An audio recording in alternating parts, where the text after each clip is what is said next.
యుద్ధం ఆపకపోతే మరిన్ని ఆంక్షలతో పీల్చి పిప్పి చేస్తానని అధికారంలోకి వచ్చి రాగానే అమెరికా అధ్యక్షుడు డొనాల్డ్ ట్రంప్ చేసిన హెచ్చరికలకు రష్యా తాపీగా శాంతంగా ప్రతిస్పందించింది. చర్చలకు తాము సిద్ధమేనని, కానీ ఆంక్షలకే ట్రంప్ అత్యుత్సాహపడుతుంటారని క్రెమ్లిన్ ప్రతినిధి వ్యాఖ్యానించారు. ఒక పక్క పుతిన్ను ప్రశంసిస్తూనే ఆయనతో సాన్నిహిత్యం ఉన్నదని అంటూనే రష్యాను ఇబ్బంది పెట్టడం తన ఉద్దేశం కాదని చెబుతూనే ట్రంప్ చాలా విమర్శలు చేశారు. దారికొచ్చి సంధి కుదుర్చుకోని పక్షంలో వివిధ రకాల పన్నులు, సుంకాలు, ఆంక్షలతో రష్యాను దెబ్బతీస్తానని హెచ్చరించారు. తానే కనుక అధికారంలో ఉండి ఉంటే అసలు ఈ యుద్ధమే మొదలయ్యేది కాదని ట్రంప్ మళ్లీ గొప్ప చెప్పుకున్నారు. పుతిన్ వల్లే రష్యా నాశనమవుతోందని, ఆర్థికంగా పతనమైపోతోందని ఒక పక్క శాపాలు పెడుతూనే తామిద్దరి మధ్య మంచి అవగాహన ఉందని ట్రంప్ చెప్పుకొచ్చారు. ట్రంప్ వ్యాఖ్యలను బట్టి ఆయన ఎప్పటినుంచో హామీ ఇస్తున్నట్టుగానే రష్యా ఉక్రెయిన్ యుద్ధాన్ని సాధ్యమైనంత వేగంగా ముగించే ప్రయత్నమైతే ఆరంభిస్తున్నట్టు కనిపిస్తోంది.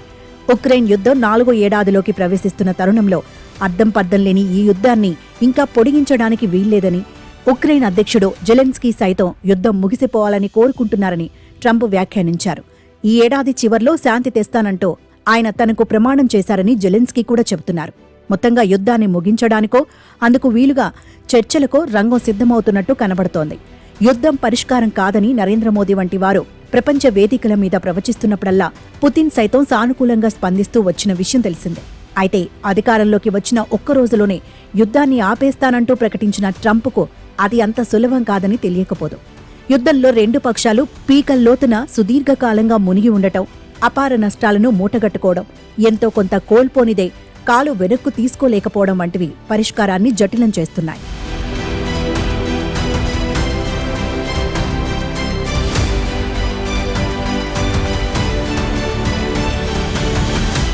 ఈ నేపథ్యంలో ఉభయపక్షాలను కూడా బుజ్జగింపులు, బెదిరింపులతో దారికి తేక తప్పదు. ఉక్రెయిన్కు మరిన్ని ఆయుధ సరఫరాలతోనూ, రష్యాను మరిన్ని ఆంక్షలతో శిక్షించటం వల్లనూ యుద్ధాన్ని ఆపడం అసాధ్యం. ఉభయపక్షాలకు ఎంతో కొంత లబ్ధి చేకూర్చి రాజీ పడేట్టుగా చేయడం తప్ప మార్గం లేదు. ఇన్నేళ్లు యుద్ధం చేసి కూడా తనకు పక్కలో బల్లంలాగా ఉంటున్న ఉక్రెయిన్ను అలాగే వదిలేయడం పుతిన్కు ససేమిరా ఇష్టం ఉండదు. ఉక్రెయిన్తో ఇక మీదట ఏ సమస్య రాకుండా అది నాటోతో కలిసి తన నెత్తికెక్కే అవకాశాలు లేనప్పుడే రష్యా దిగి వస్తుంది. ట్రంప్ బృందం ప్రతిపాదనలకు ఉక్రెయిన్ సరేనంటే అది 5వ వంతు భూభాగాన్ని రష్యాకు వదులుకోవాల్సి వస్తుందని విశ్లేషకులు అంటున్నారు. ఆ మేరకు రష్యాను సంతృప్తిపరిచి మిగతా ఉక్రెయిన్ను పునర్నిర్మించడానికి ఆర్థికంగానూ ఆయుధపరంగానూ అండగా ఉండటానికి అమెరికా హామీ పడవచ్చు. గెలిచిన యుద్ధాలతోనే కాదు, నిలిపిన వాటితోనూ నిలువరించిన వాటితోనూ తాను విజయాన్ని లెక్కిస్తానని ట్రంప్ చెప్పుకున్నారు.